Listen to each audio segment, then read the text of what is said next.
गोस्वामी तुलसीदास जी कहते हैं, नहीं दरिद्र सम दुख जगमाही। मतलब यह है कि गरीबी जैसा संसार में कोई दुख नहीं, लेकिन अभाव का जीवन भी अनुशासन और सहनशील बनाता है। यह सीख नरेंद्र मोदी की जीवन यात्रा से मिलती है। कोई कल्पना भी नहीं कर सकता उनका बचपन कैसे गुजरा।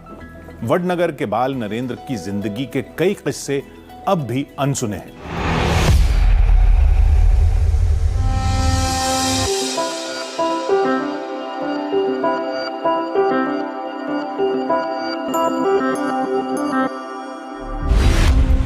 प्रधानमंत्री नरेंद्र मोदी के दादा का नाम मूलचंद मगनलाल मोदी। मूलचंद मगनलाल के 6 बेटे दामोदर दास मोदी, नरसिंह दास, नरोत्तम भाई, जगजीवन दास, कांतिलाल और जयंतीलाल मोदी। दामोदर दास मोदी और हीराबेन की संतान हैं नरेंद्र मोदी, जिनके सबसे बड़े भाई सोम भाई मोदी। दूसरे नंबर पर अमृत भाई मोदी। प्रधानमंत्री नरेंद्र मोदी अपने भाई बहनों में तीसरे नंबर पर हैं। पीएम नरेंद्र मोदी से छोटे उनके भाई प्रहलाद मोदी, फिर इकलौती बहन वसंती बेन और सबसे छोटे भाई पंकज मोदी हैं।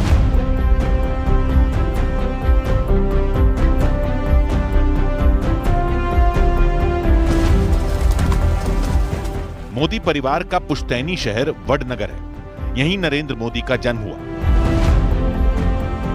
हालांकि उन्हें भी वडनगर के ऐतिहासिक महत्व की जानकारी बहुत दिनों बाद मिली। पीएम मोदी ने अपने बचपन के दिनों को याद करते हुए यह कहानी सुनाई कि वडनगर में ऐतिहासिक और सांस्कृतिक धरोहर का भंडार है।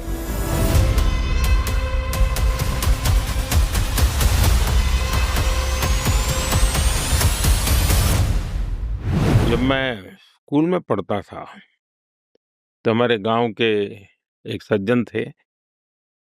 वो हमें लगातार स्कूलों में बच्चों को कहते कि देखो भाई, आप लोग कहीं जाएं और कहीं पर भी आपको कोई भी नक्काशी वाला पत्थर मिलता है या उस पर कुछ लिखा हुआ पत्थर मिलता है, कार्विंग की हुई कोई चीज मिलती है, तो ये स्कूल के इस कोने में इकट्ठा करो।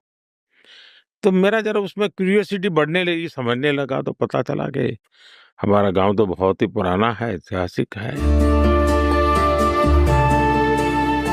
स्कूली दिनों में गुरुजी की नसीहत का सही अंदाजा नरेंद्र मोदी को तब लगा जब उन्होंने अखबार की एक कतरन से वडनगर का इतिहास जाना, जिसमें एक फिल्म का जिक्र था और उसमें लिखा गया था, चीनी दार्शनिक ह्वेनसांग कई शताब्दियों पहले वडनगर आए थे। उस समय वडनगर बौद्ध शिक्षा का एक प्रमुख केंद्र था। चाइना ने एक फिल्म बनाई थी और मैं उस फिल्म के विषय में कहीं अखबार में पढ़ा था कि चाइनीज फिलोसोफर ह्वेनसांग वो मेरे गांव में काफी समय रहे थे, काफी कई सेंचुरीज पहले आए थे। तो बौद्ध शिक्षा का वो एक बड़ा केंद्र था। प्रधानमंत्री नरेंद्र मोदी ने एक बार एक वीडियो साझा कर वडनगर से जुड़ी दिलचस्प जानकारियां देशवासियों को दी थी, जिसमें दिखाया गया कि पहले वडनगर का नाम अनर्थपुर था, जो रुपेण नदी और कपिल नहर के पास एक ऊंचे टीले पर बसा हुआ था। यहाँ के लोग 5वीं सदी ईसा पूर्व से कच्चे और पक्के घरों में रहते थे। यूनानियों के आने के बाद इस क्षेत्र को वॉक्ट्रिनफ्रिक्स ने अपना लिया और यहाँ के सिक्कों पर यूनानी साम्राज्य के निशान दिखाई देते हैं। नरेंद्र मोदी ने वडनगर में अब अंतर्राष्ट्रीय स्तर का संग्रहालय स्थापित किया है, जहां पुरातत्व के छात्रों के अध्ययन की व्यवस्था है। नरेंद्र मोदी बताते हैं कि जैसे किसी दैवीय योजना ने वडनगर को उनकी जन्मभूमि और वाराणसी को कर्मभूमि बनाया है। वडनगर नरेंद्र मोदी के बचपन और संघर्ष का साक्षी है। वडनगर की गलियों में यहाँ के रेलवे स्टेशन पर एक छोटी सी चाय की दुकान पर चाय बेचने वाले बाल नरेंद्र की कहानियां तो सबने सुनी, लेकिन ये कम लोग जानते हैं कि नरेंद्र मोदी ने स्कूल के दिनों में छुआछूत के विरोध में आंदोलन शुरू कर दिया था। नरेंद्र मोदी ने एक महिला के मंदिर में पूजा करने के विरोधियों के खिलाफ आवाज बुलंद की थी। नरेंद्र मोदी ने एक बार अपने स्कूल में पीलो फूल नाम से एक नाटक लिखा था। उन्होंने इस नाटक में अभिनय भी किया था। यह नाटक एक अछूत महिला के दुख से जुड़ा हुआ था, जिसे मंदिर परिसर में आकर पूजा करने से रोका जाता था।